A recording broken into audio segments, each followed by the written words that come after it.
तो ये पंजीरी बिल्कुल भी नहीं है, और पंजीरी नहीं है, हम लोग इसको चिड़ कहते हैं। और बेहतरीन चीज़ है, सर्दी को दूर भगाने के लिए आपके जिस्म को जो ठंड है उससे बचा के रखता है, आपके अंदरूनी जिस्म को। तो बहुत ज़्यादा अच्छे असरात होते हैं आपके जिस्म के, आपके जो इंटरनल आपके सिस्टम्स हैं उसके ऊपर। इसके साथ साथ ये कमर दर्द के लिए बेहतरीन नुस्खा है। अगर रात को खाने के बाद 2 चम्मच इसके लिए जाएं गर्म दूध के साथ, तो कमर दर्द में बेतहाशा फ़ाका जो है वो होता है इसके इस्तेमाल से। तो रेसिपी को मिस मत कीजिएगा, वीडियो कंप्लीट देखिएगा। अगर पसंद आती है तो ज़्यादा से ज़्यादा लाइक एंड शेयर ज़रूर कीजिएगा। अगर चैनल पर नए हैं तो प्लीज़ प्लीज़ प्लीज़ इसको सब्सक्राइब भी कीजिएगा। तो बहुत आसान सी है, लेकिन टेस्ट के हवाले से बेतहाशा ज़बरदस्त, बहुत बहुत ज़्यादा अच्छी ये रेसिपी है। तो चलिए हम इसको बनाना शुरू करते हैं।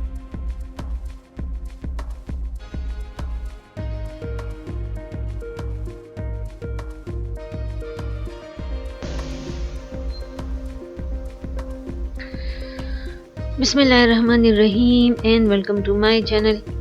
तो मैं इसको बनाने के लिए जा रही हूँ। सबसे पहले मैं अपनी कढ़ाई में घी जो है वो ले रही हूँ, तकरीबन आधा कप। और आधा कप जो घी है इसको मैं पिघलने दूंगी। अच्छी तरह से मैंने इस घी को गरम कर देना है।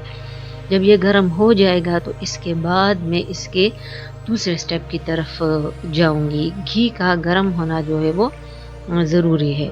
ठंडे ठंडे घी में हम लोग बिल्कुल भी इसको नहीं बनाएंगे। तो ये मैंने इसमें गोंद डाला, सूडानी गोंद, और इसको मैंने गरम गरम घी के अंदर डाला। और जैसे ही हम इसको डाल लेते हैं तो ये फ़ौरन से फूलने लगता है।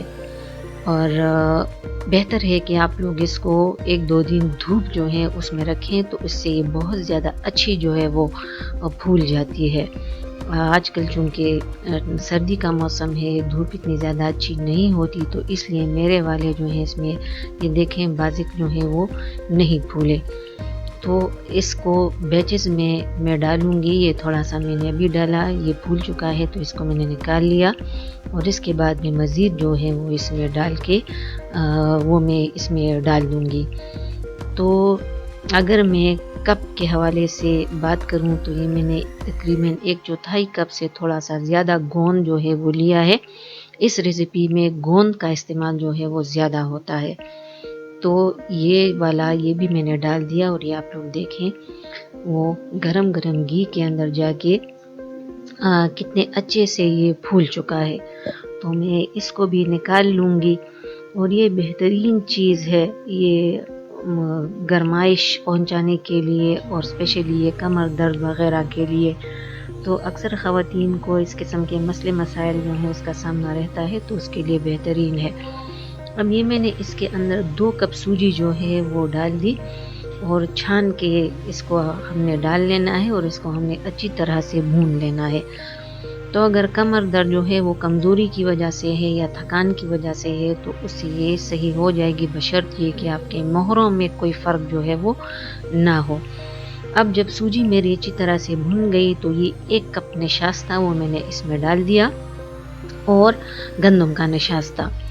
और कोशिश करें कि जिसमें खटास थोड़ी सी होती है आप लोग वो वाला इस्तेमाल करें। इसका एक हलवा बनता है, मेरे चैनल पे वो मौजूद है, वो भी बेहतरीन है, तो आप लोग वहाँ से उसको भी देख सकते हैं। अच्छी तरह से आपने इसको भून लेना है। और जब ये खूब अच्छी तरह से भुन जाएगा तो इसके बाद मैं इसमें डाल दूँगी बाकी की चीज़ें।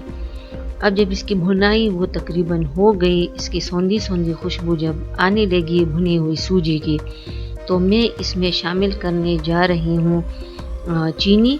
और जो चीनी है वो मैं इसमें डाल रही हूँ आधा कप। तो आधा कप चीनी जो है वो मैंने डाल दी, और इसके साथ मैं इसको अच्छी तरह से मज़ीद भून लूँगी। चीनी जो है वो अच्छी तरह से मिक्सअप हो जाती है, भुन जाती है इस सूजी के साथ। ये डाल लेने के बाद जब चीनी मैंने इसके अंदर डाल दी, तो ये डाल लेने के बाद अब मैं इसके अंदर डाल रही हूँ ये आधा कप के बराबर खसखस। खसखस जो है उसको अच्छी तरह से धो के साफ़ करके हम लोगों ने डालने हैं। तो आधा कप खसखस, उसके साथ इसको मैंने हल्का सा मिक्सअप किया और ये मैंने डाला आधा कप खोपरे का बुरादा।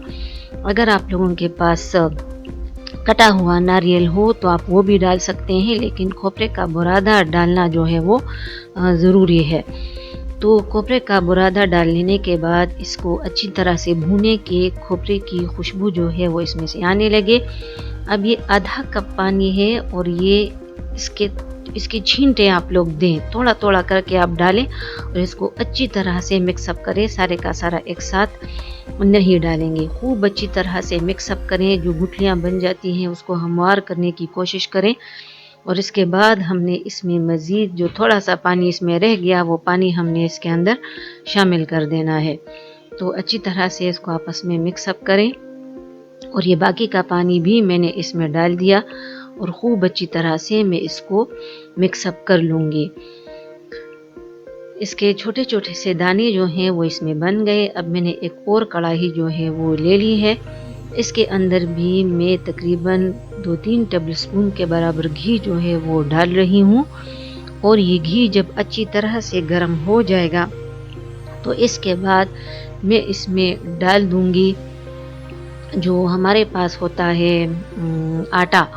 तो आटा जो है वो हमने डाल लेना है और मैं यहाँ पर 1.5 कप आटा जो है वो यूज़ कर रही हूँ। मेरे पास ये अभी मेरे हाथ में हाफ कप है, तो इस तरह से ये 1 कप हो गया और इसके बाद ये 1.5 कप आटा जो है वो मैंने ले लिया है और अब इस आटे को भी मैंने अच्छी तरह से भून लेना है।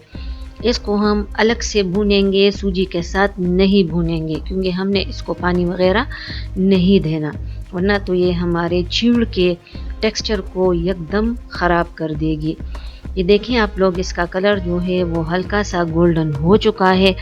तो इस स्टेज पे मैं शामिल करने जा रही हूँ इसमें चीनी, और ये मेरे पास पिसी हुई चीनी है। आधे कप से ये थोड़ी सी कम है, क्योंकि इसको मैंने पीसा है तो इसलिए ये क्वांटिटी में ज़्यादा दिख रही है, लेकिन ये आधे कप से कम है। 1/4 कप से थोड़ी सी ये ज़्यादा है, वो आप लोग टू टेस्ट डालेंगे जितना मीठा आप लोगों को पसंद हो। तो बस इस चीनी के साथ इस आटे को मैंने मिक्सअप किया और ये मेरे पास जो गोंद है उसकी थोड़ी सी मिकदार मैंने यहाँ पर डाल दी और जो बाकी गोंद है तो उसको मैं हल्का सा वो कर लूँगी, उसको मैं हल्का सा किसी चीज़ की मदद से उसको मैं बस पीस लूँगी। ये देखें यहाँ पर भी मैं इसको थोड़ा सा तोड़ रही हूँ और जो मेरे पास बाकी रह चुका है उसमें भी मैं थोड़ा सा तोड़ लूँगी और कुछ जो है वो मैं साबित रहने दूँगी। अब ये जो आटा हमारा भुन चुका है इसको मैं डाल रही हूँ उस मिक्सचर में, यानी सूजी वाले मिक्सचर में। इसके साथ इसको मिलाएं। ये जब मैंने इसमें डाल दिया तो इसके बाद मैं इसमें शामिल करने जा रही हूँ वो जो बाकी गोंद हमारे पास ये ड्राई फ्रूट्स हैं, जिसको भी मैं हल्का सा रोस्ट कर चुकी हूँ थोड़े से तेल में। इसमें बादाम है, अखरोट हैं, पिस्ते हैं, वो आप लोगों की अपनी मर्ज़ी। तो जितने आप लोगों को पसंद है उसी हिसाब से आप लोगों ने डाल लेने हैं। और ये देखें वो बाकी गोंद थोड़ी सी मैं इसमें पीस चुकी हूँ और कुछ इसमें साबित है। अच्छी तरह से इसको मिक्सअप करें और ये हमारे पास चीड़ बन के तैयार हो जाता है। आप लोग इसको इस्तेमाल कर सकते हैं दूध के साथ। ये फ्रिज के बग़ैर भी ख़राब जो है वो नहीं होगा 3-4 दिनों तक। उम्मीद है कि आप लोगों को ये जो रेसिपी है पसंद आई होगी। पसंद आती है तो ज़्यादा से ज़्यादा लाइक एंड शेयर करें। इसके अलावा अगर आप लोगों ने इसके लाइफ को बढ़ाना है तो फिर आप लोग इसको फ्रिज में रखें, लेकिन जब आपने इसको खाना हो तो थोड़ा सा गर्म करके आप इसको इस्तेमाल कर सकते हैं। वीडियो देखने के लिए बहुत बहुत शुक्रिया।